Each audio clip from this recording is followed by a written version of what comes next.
All right, hey everybody, this is Roberto Blake. So I'm here today with Lila from YouTube. Yes. Quite literally, your Twitter handle is Lila from YouTube. It is. Yeah. So you literally are going all in on YouTube, I guess. Yeah, I kind of am. Yeah. It wasn't my plan, but I'm doing it. So what's that experience been like so far? It's been crazy. It's been very exciting. It's been unexpected, but it's a lot of fun. Yeah. So yeah, and it's just crazy. Like there are so many things happening right now that I never expected when I started my channel. What's the most interesting, most unexpected thing that's happened with your channel so far? Well, first of all, the growth, of course, because I never expected that at first. So what's the growth look like right now? Well, right now, since I started, I started on June 8th with 36 subscribers, and today I have 1,750. Right. So it's a little crazy. Yeah, no, that's pretty fast. And then you've gotten some great collaborations and everything like that. Who are some of the people that you've had the most fun collaborating with?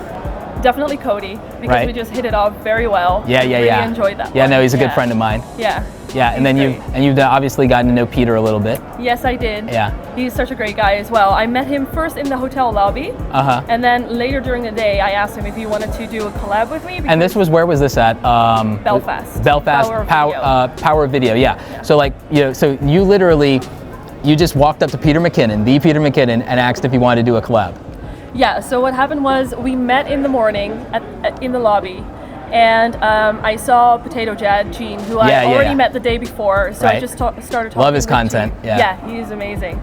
So I started talking to him and Peter and Sean was there, and then later during the day I saw him again, and I already did a video with Cody, and I was like, do you want to make a video with me? And he was like, yeah, sure. Do you want to do it now? It was a little bit loud, so I said maybe we can do it outside. He said, come and find me after dinner. So that's what I did, and that's how we collabed. Right. No, that's awesome. So what is it that you felt you didn't have any shyness about collaborating with and asking to do stuff with these larger channels at all, right? Why? A lot of people say that that's impossible, or they don't think that anybody would do it, and they think they need more subs. You as a smaller YouTuber, with less than 2,000 subscribers right now, do you feel like that has limited any of your opportunities or abilities at all? No, not at all. I had that mindset at first where I thought, I couldn't be anything, and I couldn't have... If you're not big enough, if you don't have the clout? Yeah, exactly. Yeah. But... clout is BS. Exactly. Yeah. It doesn't matter.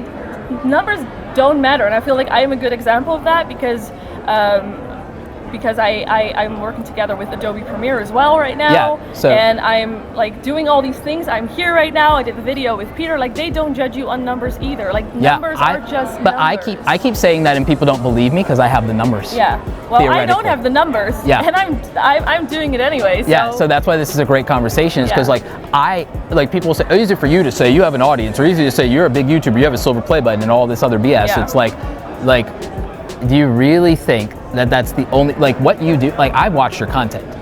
You make content as good as anybody that has 100,000 plus subscribers. That matters. Your ability to actually do work. How did you get into video? I got into video, well, it started actually at a very young age. I was always interested in movies, and then at one point I wanted to become a movie director. Right. But I went to the film academy and they told me no because I didn't have live experience. So I went for the responsible route. I studied international business. That's what you do. But I always had this passion. So earlier this year I was like, you know what? I'm just gonna do it. And then in June I was like, you know what? I'm just gonna start a channel. Right. So that's how I got into video. There's just something about moving visuals. It's great. Yeah, no, I've always, it's funny, a lot of people don't realize that when I was a kid, I wanted to do animation, and I wanted to make cartoons and comic books. I wanted to work for Marvel or Disney. That's what I wanted to do as a kid. And it's funny, I actually did get to do a consulting gig as a social media business person with Disney a couple of years ago. So that was a dream. And I actually got to meet some of the people from one of my favorite cartoons, people who did Doug. I got to actually meet people who worked on that back in the day. Wow. So that was dope. I haven't done anything with Marvel, but it's funny that you could have this dream as a child. Yeah. You have a specific vision for how you think it's going to happen. And even though life can go completely in another direction, you somehow still can circle right back to that thing that you loved. It's so interesting to me. What's right now something that you are challenged with as somebody who's a smaller channel? I think for me personally, I think everything is going pretty well at the moment, but the thing that, because it's going pretty well, right. I think that is my main challenge, because I feel like also I'm getting a lot of attention from other people and companies, and I'm just like, I'm trying to transition now from someone who did it as a hobby to someone who's potentially going to do it full time, and I think that's my main challenge. So actually, like, so career development and business development is your biggest challenge, like, as a content creator on the come up right now. Because like, your problem isn't making content. No. You found an audience that loves what you do, and you know that there's an audience for this because you've seen other people in your niche of doing things do it successfully and everything. We all see what's happened with Peter, and you make great content, and we've seen what happens with Cody, and like, so like, I know that filmmaking, and also you're teaching people how to use the tools, which, you know, I'm a big fan of. That's how I got my start. I started teaching people Photoshop and Premiere Pro. That's how I got started on YouTube, and look at me now, right? So like, I love that you're teaching people how to actually make things and do something and encouraging them. I think that that's why brands are looking at you, because you're a perfect vehicle for them, because they help people accomplish their goals. That's what they sell.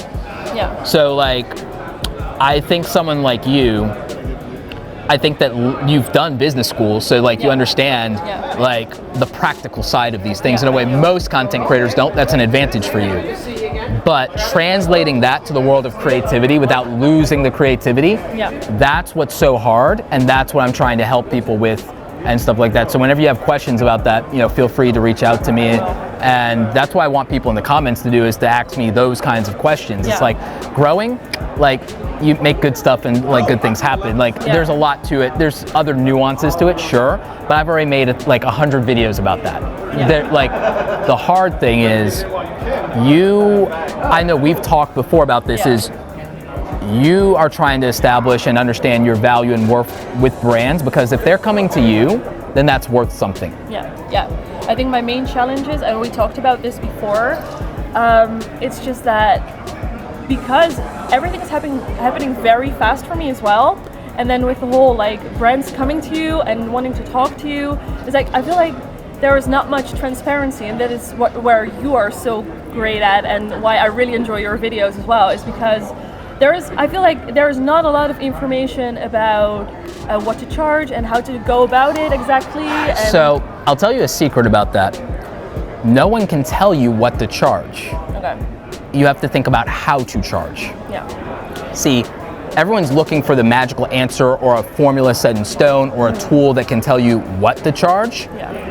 That ignores all the context of you as a creator and the relationship you have with your audience, and also your style, your content, your resources, what you, even as an individual representing the brand, bring to the table as an ambassador of the brand. And so that's why no one can tell you what. And I think it's less about people being transparent as much as, well, if I told you what I charge, you're not me. No, true. So your context and value is different. Your circumstances are different. You can't just scale that, because everyone wants to scale it just based on their numbers, because that would feel clean and that would feel like it made some logical sense. But that's not even how business works. A negotiation is about the perception of value. And there are variables, there are things that are specific and unique to you that directly, and what the brand is trying to achieve with you, that determine that value. So like, you know, if I tell you how to charge, part of what I would tell you and everyone else, and what I'm trying to do, is tell people to understand that even with no audience, a model gets paid whether they're ran in the ad or not. Even with no audience, the photographer on set gets paid. Even with no audience, the producer, director of photography gets paid. The key lighting people get paid. You as a content creator are the photographer, the graphic designer, the writer, the producer, the editor. Everything. You need to figure out, just off of the creative services level, what you're billing for production. Like, there's like, you need to think about that. You need to think about adding to the cost of outsourcing and getting help, so that this doesn't take away and overwhelm you. You need to think about all those things. You need to think about a price just for associating your name with this, regardless of your follower count. That's extra. Like, you see what I'm saying? So do you see why how to charge is more important than what to charge? That really makes sense. That's good advice. But then again, like, with context of like what you have to offer, someone would have to work with you to tell you, well, this is why I think you should look at, because of who you are and what you do and why it should be valued, you know? So sometimes just getting that from somebody else and hearing their opinion can help you figure that out. Thank you. Yeah, no, absolutely. Jason, how many minutes are we at? All right. So yeah, so real quick, where can people find you? You can find me anywhere on social media and on YouTube if you do /Lila from YouTube, Lila from YouTube. And also on Twitter and on Instagram you can find me at Lila from YouTube.